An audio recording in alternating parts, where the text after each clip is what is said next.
Hello, my friends. All right, so we have our fish all ready and finished. They're kind of dingly-dangly on the bottom.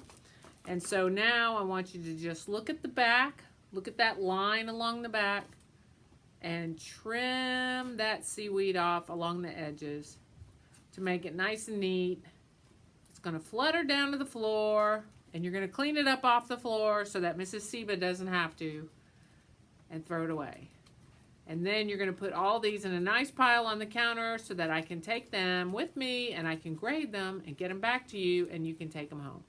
Okay? Marveloso. And then our next project is going to be a self-portrait in the style of Picasso. Whew, that's a mouthful. So let me show you how we're going to do that. So here are some of Picasso's portraits. This is a study from his big painting, Guernica, and then there's a couple other portraits of people. Now, we understand that these are Picasso's because we know that all these mixed up faces and eyes and nose and angles are so typical of his work. But what is going on here? Like, why did he do all this? And of course, it's called Cubism. But one of the things that happened here is that he would try to look at the front view of the person and the side view of the person and sometimes even the back view of the person all at the same time in the same painting. If you've ever seen a complete museum showing of his work, you come quickly to understand that he jumped from one thing to another. He had multiple paintings, drawings, sculptures all going at the same time. He would run from one thing to the other. He slept very little and he would just pump amazing amount of work out. If he went to school today, we would easily classify him as ADD. And so we have to kind of look at his work in the same fashion. We can really see it in this lady. Her lips are way over here. Her nose is in a portrait form over there.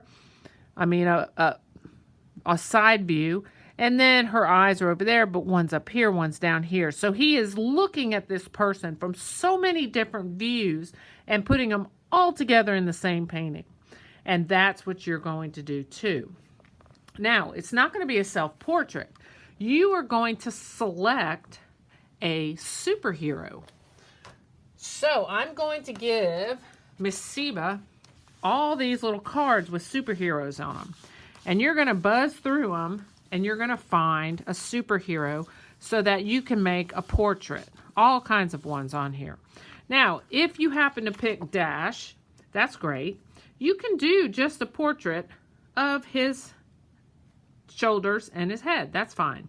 Or you can do his whole body too. That's fine. So however you want to work that out in your composition.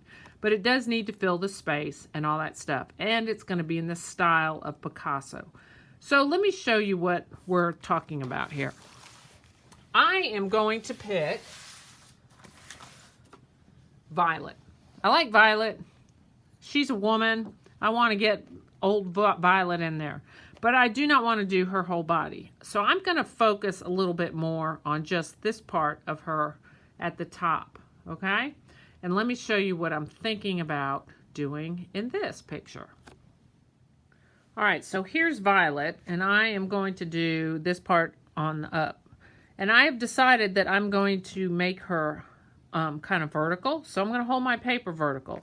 Now some superheroes, like you can see this one, is much more on a horizontal format, and you're going to want to hold your paper horizontal. So you're going to have to make that decision how you want to put that on there. But I'm going to make old Violet look like this, and I'm going to kind of focus on maybe just this part of her portrait. Now, in Picasso's style, I know that I can move some things around. So when I look at her, her hand is over here with that sphere, and her other hand is over here.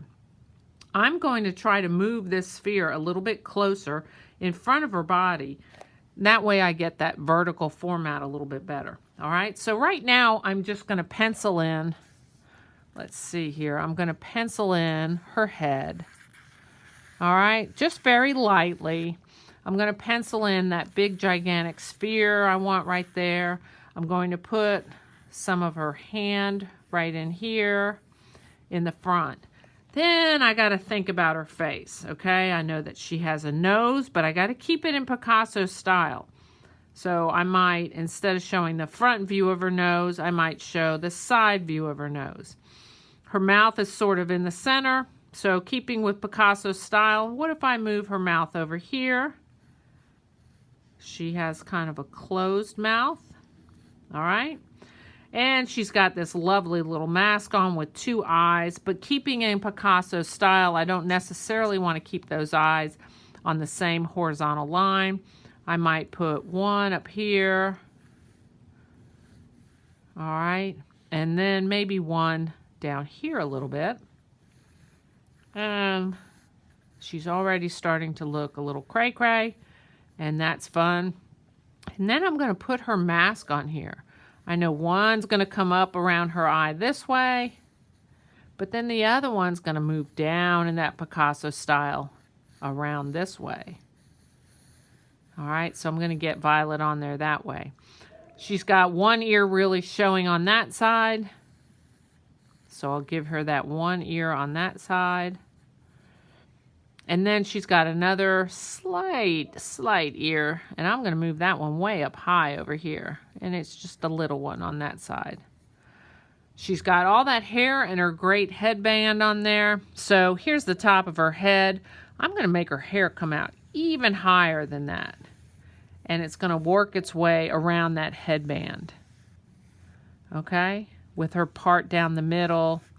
And her hair all coming down there with maybe even a couple of those little down this way. She's got her little chinny chin on there. She's got a couple of lines in her face. All right, so you can kind of see her shoulder. Maybe I'll move her shoulder way up here. I got to get this little eye in there. That's what helps me identify her as one of the Incredibles, right? Kind of love Violet a little bit. And maybe part of her other hand or arm over here with just the tail end of her glove. So you can see how I've kind of penciled her out. Now I'm going to go back and add some details. Instead of just drawing scribble-scrabble lines in her hair, I'm going to just put in some shapes. Because you know Miss Doherty's going to make me color all this in. So it's much easier to color in a shape than it is just to color in scribble.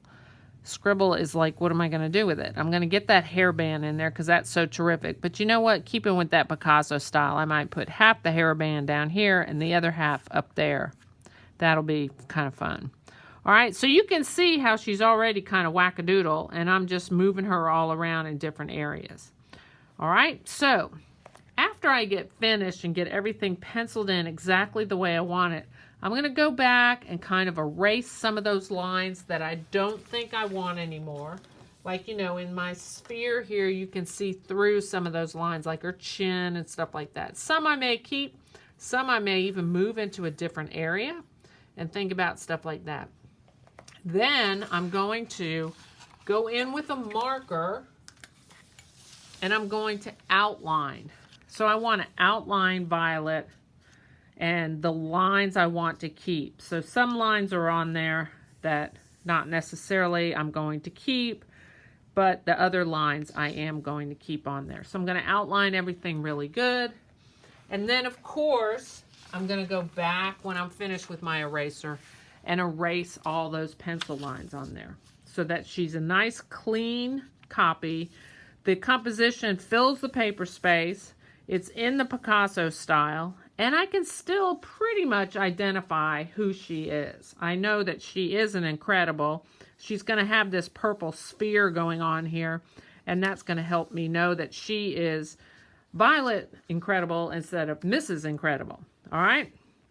So if you can get this far on your project, get it drawn, get it outlined with a Sharpie, and then get your pencils erased, that will be awesome. All right? Have fun with this, and good luck.